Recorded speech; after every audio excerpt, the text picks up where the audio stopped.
FM.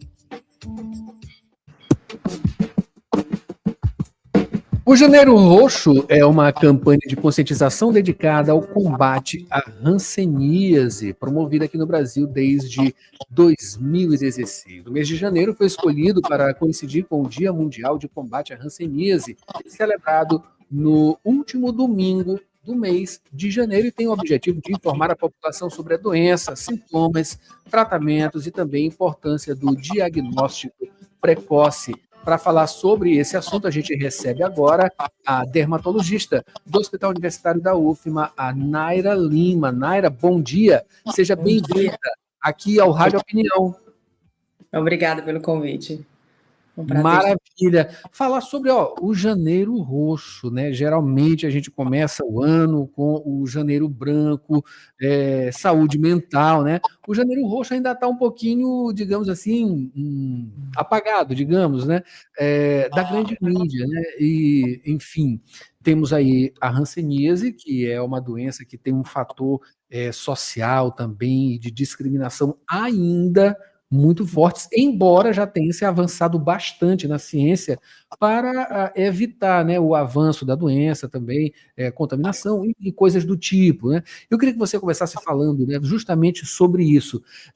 Mais visibilidade para essa campanha, né? Embora a gente tenha aí o Hospital Universitário trabalhando, claro, né, não só nessa campanha, como em várias outras. Mas a grande mídia ainda não abraçou isso, não é isso, Naira? Isso, a hanseníase é uma doença tradicionalmente negligenciada, né? É uma doença infecciosa causada pelo bacilo de Hansen e ela predomina em ambientes mais pobres, então isso acaba contribuindo aí para essa negligência. Então a grande mídia tem um papel fundamental aí para contribuir com a gente nessa campanha, que janeiro é nosso mês escolhido, para a conscientização de que essa doença, apesar de ser muito estigmatizante, tem tratamento, um tratamento gratuito e que é eficaz, que é distribuído pelo SUS. Olha só, todas essas questões, elas são extremamente importantes, esse fator social, ele é gritante, né? Mas tudo que leva a gente crer que tem como haver uma identificação também é um pouco, não que seja negligenciado, informações elas estão aí circulando, né? Mas uma maioria ainda acha que essa doença ela é uma doença, enfim, que tem os seus tópicos, digamos assim, né, críticos, né, mas a questão da transmissibilidade, né, ainda é muito gritante também, como eu já havia dito, né? Como esse trabalho, né, quais as principais dificuldades, né, melhor dizendo, no trabalho dessa conscientização? As pessoas ainda estão muito ligadas em coisas antigas, né? Isso. Hoje o Brasil, infelizmente, ainda é o segundo país aí na incidência de hanseníase e o Maranhão é o segundo estado. Então, a gente tem que trabalhar nessa conscientização para que o paciente consiga identificar os sinais de infecção, né, o que pode acontecer e como que acontece essa infecção. Qualquer alteração de pele, manchas que você não tinha, sejam elas aquelas manchinhas rosadas que lembram as famosas epíneas, manchinhas mais claras, áreas em que o suor está alterado, perda de pelo, sensação de dormência, inchaço de mão e pé, tudo isso pode ser um sinal de hanseníase. Então, você tem que buscar um dermatologista ou um médico generalista ou um médico de saúde da família para que seja iniciada essa investigação. Quanto mais precoce o diagnóstico, mais precoce será o tratamento e menor a chance de sequelas, né?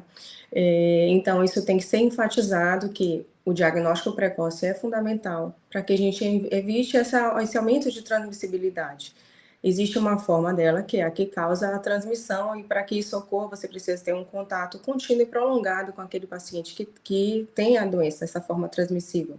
Isso é feito por via respiratória. Então, quando você inicia o tratamento, essa cadeia de transmissão já é encerrada. Naira, talvez desses indicativos, né, que você elencou aí, a questão do toque, né, seja aí a sensibilidade, né, ela talvez seja a mais conhecida, né? A mais conhecida, né, e também a mais que as pessoas têm mais medo também, mas ela pode ser confundida com outras coisas, né? Por isso, como você bem disse, né, ir logo a um dermatologista, um médico. O quadro vai ter essa perda da sensibilidade, é uma coisa que vai acontecer ao longo da doença. mas inicialmente você pode realmente ter apenas essa manchinha e essa alteração de sensibilidade ser muito discreta, ser só uma alteração térmica. Então, não necessariamente você vai ter a popular dormência, né? Que os pacientes falam, sempre estão muito agarrados nisso. Não, mas eu não tenho dormência, não tenho hanseníase. Então, é uma doença que tem um espectro clínico muito intenso, muito grande. É um bacilo que tem predileção por nervos. Então, por isso que acomete muito a pele, né? Por isso que cai muito aí na gama do dermatologista. Altera muito a pele, altera muito a sensibilidade. E por isso pode ser confundido com outras doenças. Como é o perfil, Naira, desses pacientes, né, que chegam para vocês, essa demanda que chega para vocês, né, em termos gerais? Em geral, é uma doença que acomete mais a população mais humilde, né? Por conta dessa forma de transmissibilidade. Ele é um bacilo que você tem em contato, mas para que essa doença aconteça, leva em média de 6 meses a 5 anos. Então, demora um pouquinho, né?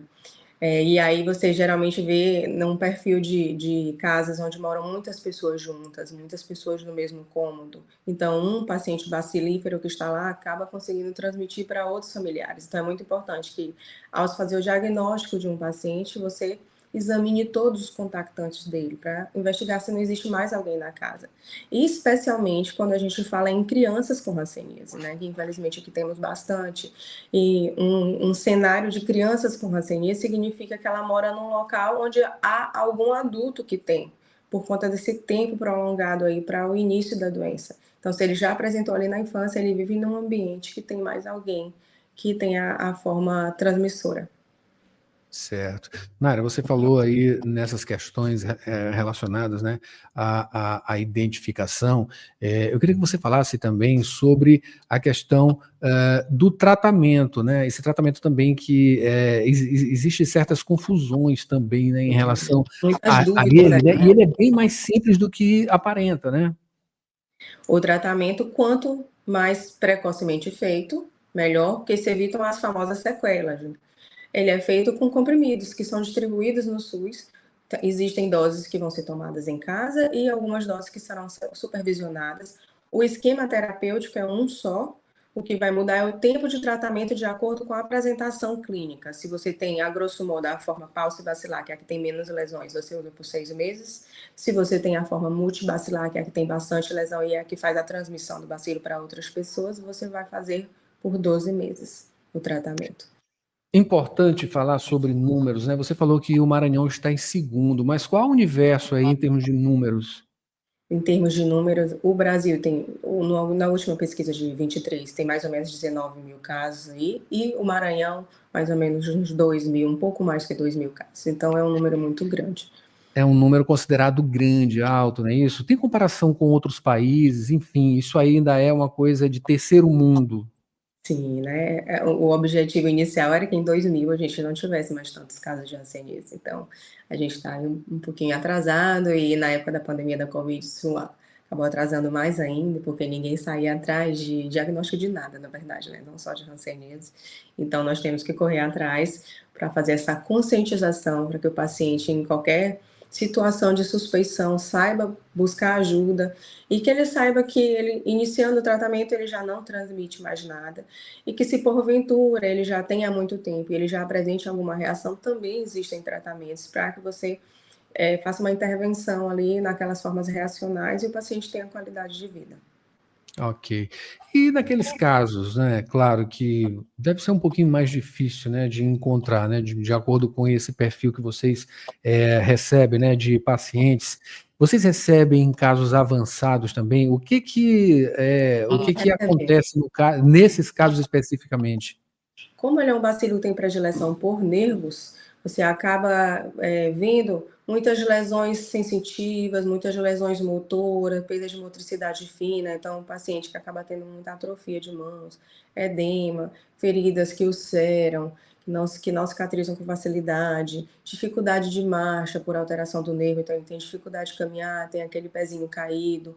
Então, para evitar esse tipo de situação, o melhor cenário é o tratamento precoce, mas para aqueles que já têm, existem formas de reabilitação também ofertadas no SUS e outros esquemas terapêuticos que vão auxiliar. Outra coisa muito comum também são as neurites, que são as infecções dos nervos. Então, existem pacientes que sentem muita dor quando não estão adequadamente tratados. mas existem também tratamentos disponíveis para essas situações. Naira, desses 2.000 casos que existem aqui no Maranhão, quantos são desse perfil? Essa informação eu não consigo te dar precisamente, porque é o diagnóstico dos casos de hanseníase, né? A gente não tem certificado de quem é só reação, porque a reação ela pode acontecer no curso da doença, ou o paciente pode abrir o caso já com quadro reacional. Então, esse dado essa reação pode acontecer em qualquer momento, para abrir o quadro, no intercurso de doença ou já ao fim terminando o tratamento. Certo. Para a gente melhorar, então, portanto, as questões relacionadas à divulgação, né? O que está faltando ainda, Naira?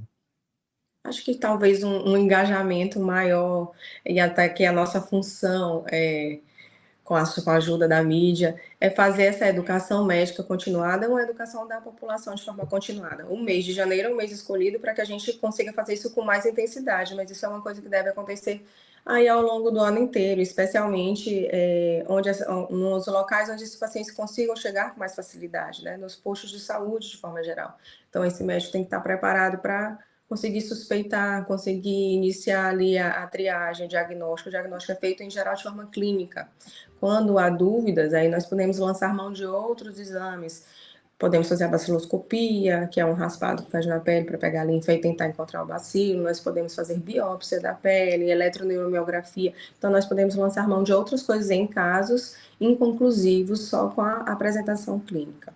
Então, acho que a gente tem que reforçar essa educação continuada, tanto médica quanto da população. Maravilha. Naira, para a gente finalizar, né, como é que está o funcionamento justamente do hospital universitário para esses casos, para esse público?